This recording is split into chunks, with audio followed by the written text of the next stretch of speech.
Estamos con nuestro primer invitado de hoy, con Eduardo Santín. Gracias por estar acá, Santín. Bueno, usted es especialista en seguridad social.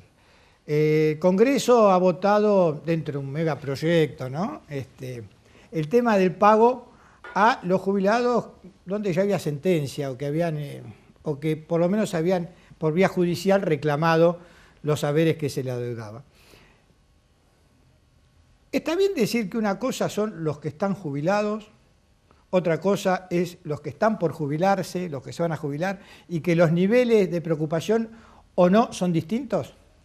Sí, claro. En principio, tras un título rimbombante, como es Reparación Histórica de Jubilados y Pensionados, el título que uno debería pensar que todos estamos de acuerdo. Claro, digamos, todo fantástico. Estamos hablando del 15% de los jubilados.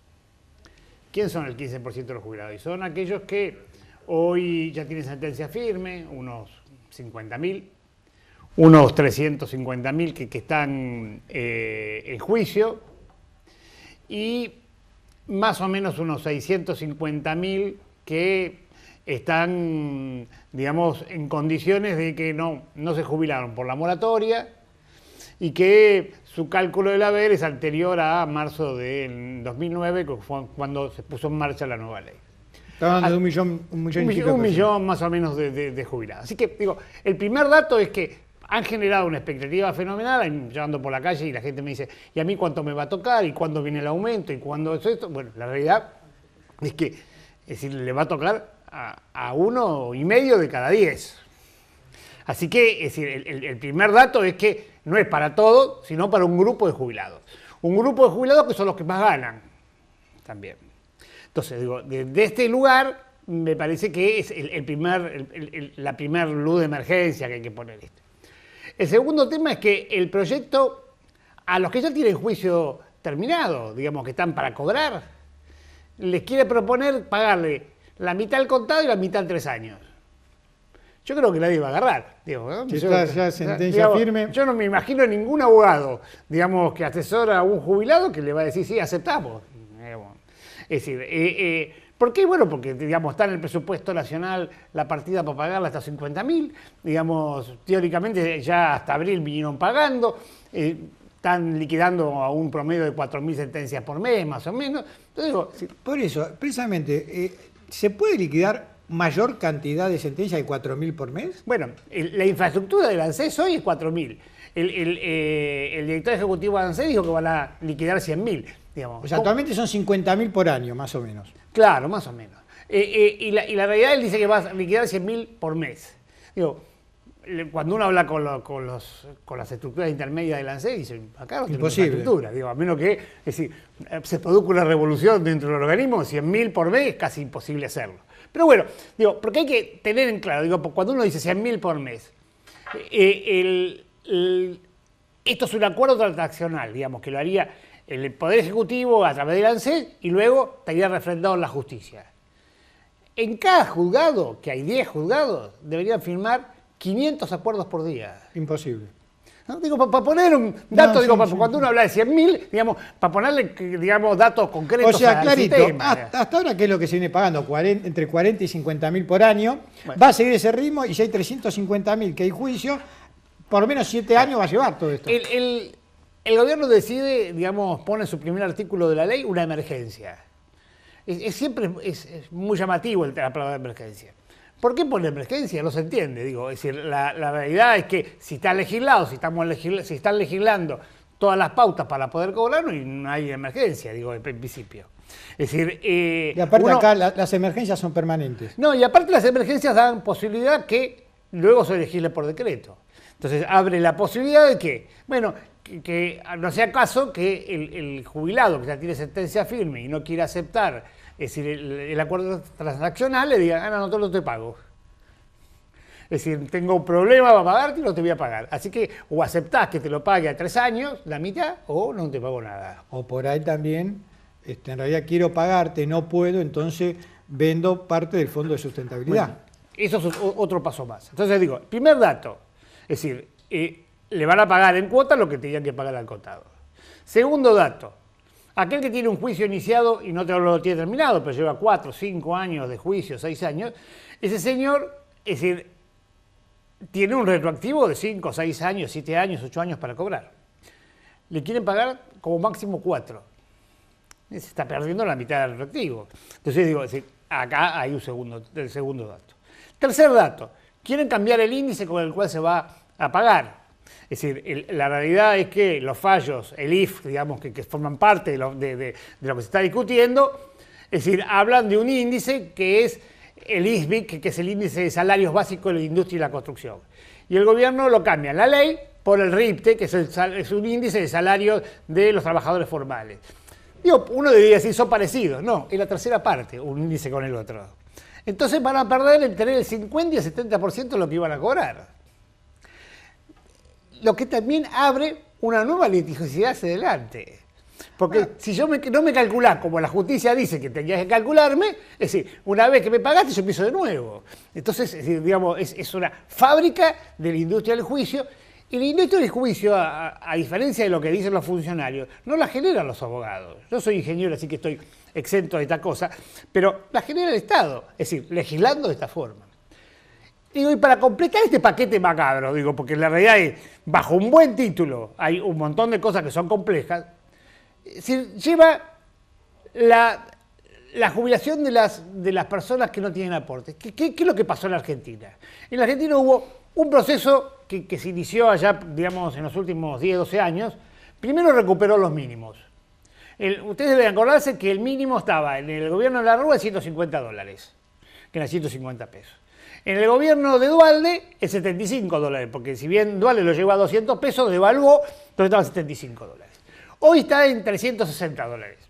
Uno dice, en 5.000 mangos es muy poco, pero es el más alto de la región. No hay ningún país en toda Latinoamérica que gane $360. Pero independiente de esto, que si uno tiene plata, debería pensar en cómo subo los mínimos. El 75% de los jubilados y pensionados en Argentina tienen haber mínimos. Entonces, si yo quiero tengo una masa de plata y quiero poner en marcha la economía, es decir, le aumento los mínimos. Eso va directamente al consumo. Al consumo, no va al colchón. Es decir, cuando yo a los que más tienen, a los jubilados que más ganan, le pago un retroactivo de 250.000 pesos, lo atesora o compra dólares. Entonces digo, la realidad es que... O sea que usted dice que también va a haber concentración en la masa de los jubilados. Claro, entonces digo, es decir, la realidad es que desde el punto de vista económico es nefasto lo que termina haciendo. Y por último aquellos que no... Ustedes fíjense que en la Argentina la mitad de los jubilados, los 6.600.000 jubilados que tenemos, un poco más de la mitad, el 52 se jubiló con la moratoria. Esto quiere decir que no tenía completados los aportes para poder jubilarse. Y de esa mitad, el 70% son mujeres. Entonces quiere decir que las mujeres son las que están en el mercado laboral más precarizado.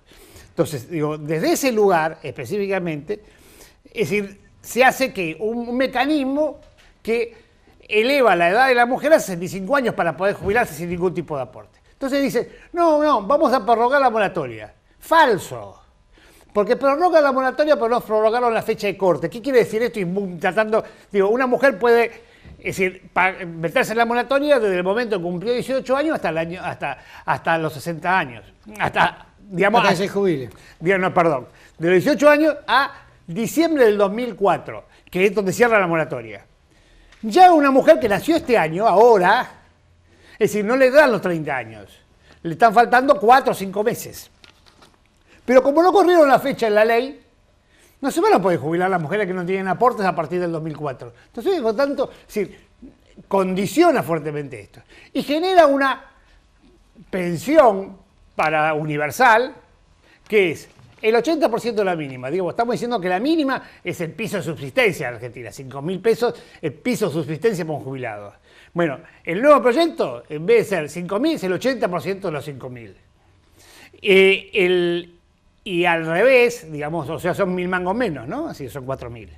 Y aparte no puede tener derecho a pensión el que tiene esa pensión. Digo, si yo tengo la pensión de mi mujer, tengo la pensión de mi mujer, es decir, o la mujer tiene la pensión del marido, no se puede jubilar.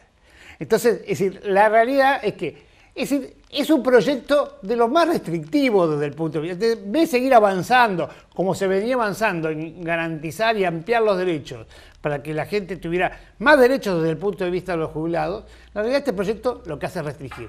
Me parece que es una señal hacia lo que están pensando como proyecto hacia futuro. ¿Y qué es lo que están pensando como proyecto? Y yo creo que están pensando en subir la edad de la mujer, de 60 a 65 años. Digamos, algunos pueden decir, bueno, pero la mujer vive más que el hombre, ¿por qué se va a jubilar antes? Porque la mujer tiene doble actividad. Es decir, por más que los hombres ayudemos en la casa, ese tipo de cosas, la mujer es la responsable de la casa. Así como nosotros somos los responsables de arreglar las cosas que se rompen, es decir, ella es la responsable de la casa. Digamos, ese mecanismo, es decir, hizo que la mujer se jubilara 5 años antes. La mujer tiene derecho a jubilarse 5 años antes, por supuesto, obligación de jubilarse a los 65 años, pero tiene derecho a jubilarse 5 años antes. Este es el primer dato. Y el segundo dato van contra el Fondo de Garantía de Sustentabilidad. Porque el proceso anterior, la terrible herencia, le dejó un Fondo de Garantía de Sustentabilidad de... El más grande de la Argentina. 50.000 millones de dólares. Es decir, es una vez y media los fondos que tiene el Banco Central. Entonces, eso da una rentabilidad. En el pasado dio casi 85.000 millones por año. Este año está previsto, por cálculos del Estado del Gobierno, que va a estar entre los 115 y 125.000 millones. Entonces, esto es como comerse en un puchero la gallina en los huevos de oro. O sea, es decir, digamos, la realidad es que, digamos, por supuesto que siempre es tentador agarrar la gallina y ver si yo me puedo llevar todo el oro. Pero el día que me comí la gallina se me acabaron los huevos. Entonces digo, o sea, ¿eso no es vender la joya de la abuela esto? Digamos, esto es lo mismo que se hicieron en otra época. Es decir, tras el título de los jubilados, es decir, vendimos YPF para pagarle a los jubilados. Ahora vamos a vender el Fondo de Garantía de Sustentabilidad para pagarlo a los jubilados. Una vez que desfinanciemos el sistema y le saquemos, es decir, la posibilidad de que el sistema sea sustentable, empezaremos a pensar cómo se reemplaza un sistema estatal sustentable por van a saber qué cosa. Bueno, esto me lleva a otra pregunta, porque digamos, esto que usted está diciendo, en realidad también lo sostienen algunos diputados. Pero después, en la práctica, en el Congreso, teniendo la minoría, el oficialismo, logra sacar las leyes. Bueno, pero ¿por qué es un mega paquete? Porque en el mega paquete, ¿qué pusieron? Pusieron el acuerdo para devolverle el 15% de la precoparticipación a las provincias. Votame, pues si no te paso un paso. Entonces, en la práctica es eso. Los gobernadores hacen lo mismo que hicieron en la época del menemismo. Les importa un bledo el proyecto político. Si ellos pueden recuperar cajas para sus provincias. Entonces, por lo tanto, es decir, alinean a sus legisladores en función de yo soy de la provincia y voto por mi provincia. Y eso es falso, porque si el modelo económico me lleva a que la Argentina se destruye como se destruyó en los 90, las provincias van a parar a la miércoles como fueron a parar en el 90. Entonces digo, este modelo de que lo único que importa es mi caja, es decir, es complejo. No solo le hace eso a los gobernadores, sino que aparte le dice a los gobernadores que tienen cajas propias, que le van a financiar el déficit. Entonces digo, viva la pepa esto. La provincia de Buenos Aires tiene caja propia y la tiene con superávit. Pero la provincia de Córdoba tiene caja propia y ¿qué hizo? Aumentó los mínimos valores que no son pagables. Llevó al 82%. Por supuesto, su caja no es sustentable y ahora el Estado Nacional le va a financiar el déficit que tiene. Entonces digo, bajo esos mecanismos lograron juntar los votos, los diputados, los senadores, para votar la ley y en definitiva, es decir, el proceso general vamos a... ¿Sabe lo que pasa, Santín? Que acá, más allá de Macri, más allá como usted dice que Menem hacía lo mismo, Cristina hizo lo mismo en otro orden, digamos también al gobernador amigo le llegaba a fondo y al que no le aplicaba el correctivo. El problema es cómo se reparte en la Argentina, ¿no es cierto?, los ingresos públicos. O sea, si de cada 100 pesos que los argentinos pagamos vía impuestos, tasas, en fin, de todo lo que se paga, 72 va a la nación, 20 a las provincias y 8 a los municipios, evidentemente los municipios dependen de la provincia depende de la nación y siempre va a estar ese látigo o esa chequera para disciplinar y que se lleven a cabo los proyectos. Entonces, igual de la Argentina deberíamos rediscutir en una constitución cuál es el modelo federal. Es decir, porque nosotros a veces intentamos que las provincias se comporten como estados. Y en Argentina no tenemos estados, tenemos provincias. Es decir, esto no es Brasil, no es Estados Unidos, son provincias.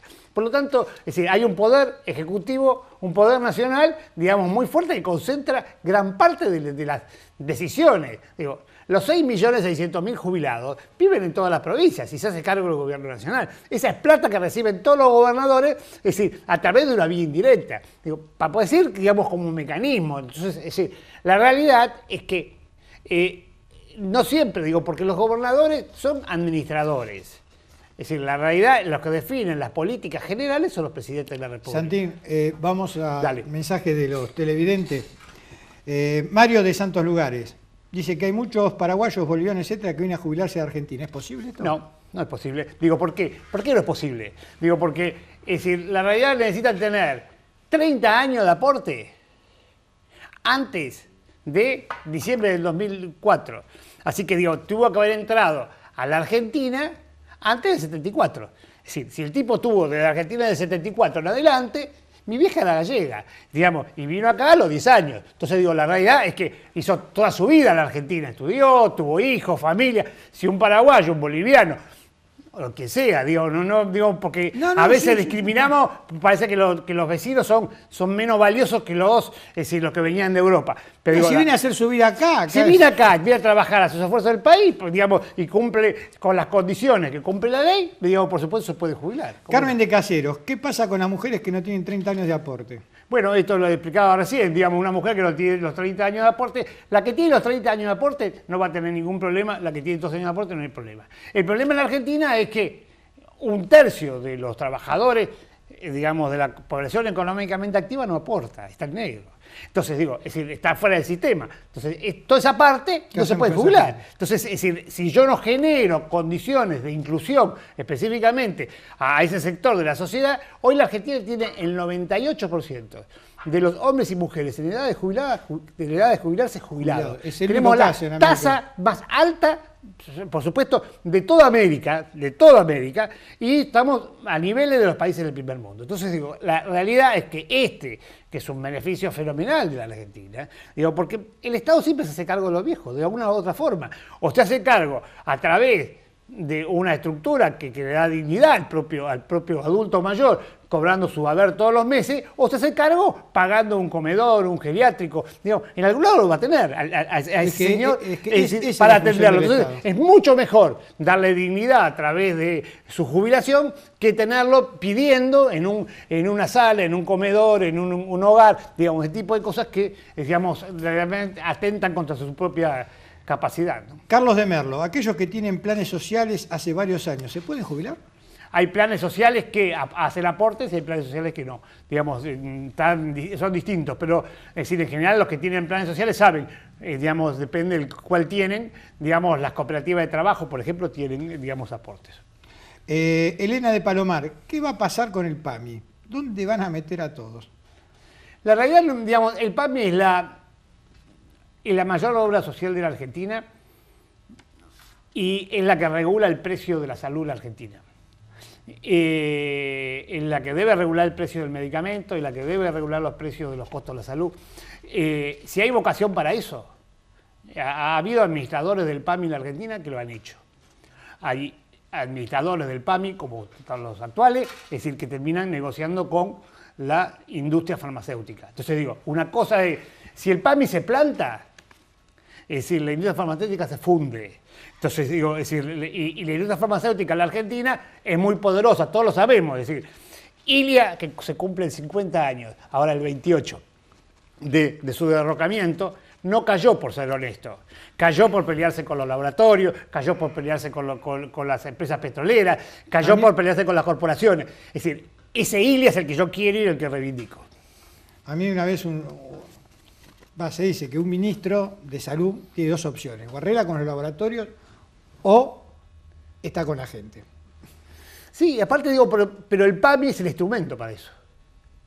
El PAMI es el instrumento. La realidad es decir, como la mayor compra de medicamentos de la Argentina la hace el PAMI es el instrumento para manejar el Vademecum y dentro del Vademecum manejar el precio de los medicamentos. Controlarlos. Juan Carlos de Merlo, nadie puede vivir con 5.000 pesos. Este es un gobierno para ricos, es una expresión política de Juan Carlos de Merlo. Susana de Morón, ¿por qué Cristina cobra 170.000 pesos de la pensión de Néstor? ¿Ella también cobra 170.000 pesos? O sea, si cobra doble Sí, bueno, digo, la realidad es que, digamos, se dan muy pocos casos en Argentina. Que haya un presidente. Claro, es decir, digamos, que hayan sido presidentes en marido y mujer. Ambos. Claro, ¿no? Es decir, la realidad le pasa lo mismo a Isabelita. Exactamente.